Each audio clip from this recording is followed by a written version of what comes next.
5 причини защо си направихме студио.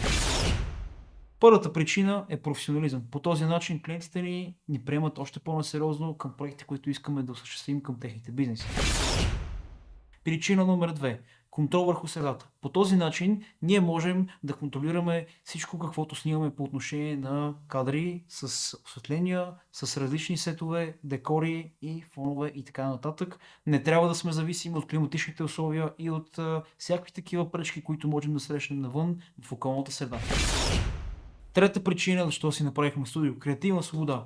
Чрез тази креативна свобода ние можем да правим експерименти, било то с осветление, фонове, декорации и други неща, които да ни дадат способност да създадем още по-интересен кадър за нашия проект, който искаме да осъществим.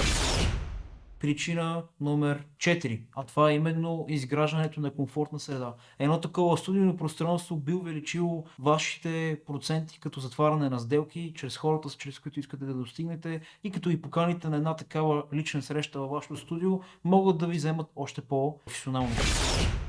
Причина номер 5. Чрез такова помещение, което ние създадохме, можем да си позволим, ако искаме да го даваме под наем, било то почасово или на ден, за да си докараме допълнителни приходи, когато говорим за снимане на конкретна продукция, било то наша или на други наши колеги в тази индустрия. А ти, би ли си направил такова помещение? Напиши долу в коментарите. Харесай и ни последвай.